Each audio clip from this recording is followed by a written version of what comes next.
Saya mungkin merumuskannya begini, terutama menjawab dari pihak pemohon.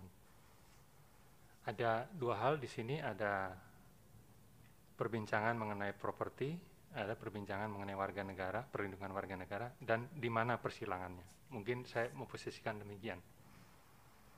Pasal 8285 itu jelas mengenai perlindungan warga negara. Dia tidak minta kepada pihak di situ karena disebut barang siapa. Bisnis profilnya itu memang nggak masuk di situ karena memang bukan tugas pasal itu. Jadi kalau pihak pemohon ingin mengemukakan bisnis profilingnya begini, berarti bukan masuk ke pasal itu sebetulnya.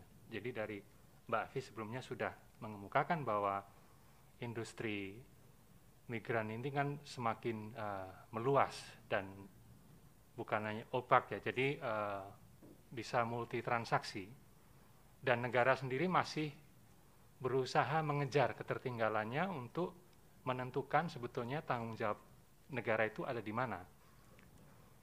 In the fullness of time, jadi pasal 8285 itu harus dipahami in the fullness of time.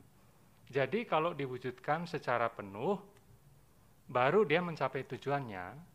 Jadi dia tidak dibongkar pasang dulu begitu. Dia harus dipahami bahwa itulah rumusan mengenai ketentuan pidana dengan hal-hal yang saya kemukakan tadi. Sehingga menjadi pertimbangan kedua, yaitu tidak ada situasi luar biasa exigence yang didalilkan untuk minta perubahan. Jadi kalau misalnya pihak pemohon bisa ngomong soal bisnis profilnya itu begini gitu loh. Nah, lalu bisa ngomong exigence. Nah, barulah nanti negara menanggapi. Berarti tanggung jawab negara harusnya begini, harusnya begini, harusnya begini. Jadi saya memahaminya demikian, sehingga pasal 8285 ini memang tidak mengurus soal properti. Jadi silakan pihak pemohon memang merumuskan di bagian itu. Tapi negara, apapun bisnis profilingnya, ya perlindungannya begini bunyinya.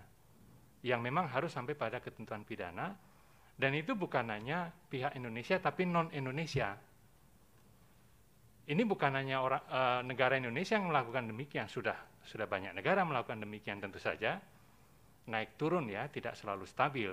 Sehingga saya kemukakan tadi bahwa dalam perkembangan terbaru, Dewan Hak Asasi Manusia bahkan mengambil ketentuan-ketentuan kunci dalam Konvensi Perlindungan Pekerja Migran itu untuk mengatur para aktor transnasional, para entitas komersial transnasional. Karena seringkali entitas itu memang memberikan beban berat sekali ke negara-negara berkembang, sedangkan di negaranya sendiri mereka bebas melakukan perubahan hukum persis yang ditunjukkan oleh pihak pemohon tadi, sehingga negara ketinggalan, selalu ketinggalan mengikuti perkembangan hukum internasional. Di sini saatnya rumusan ini harus sampai pada pemahaman bahwa perlindungan itu ekstrateritorial. Jadi tugas negara itu juga harus sampai pada pihak-pihak transnasional, internasional, apapun bisnis profilnya dia. Demikian yang mulia, terima kasih.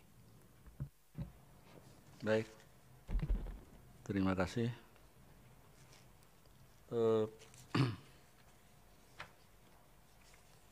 Pihak terkait masih ada saksi ya? Ya, yang mulia, saksi. Tiga lagi ya? Siap yang mulia. Ya, terakhir. Baik. CV-nya diserahkan 2 hari sebelum hari sidang ya. Baik, yang mulia.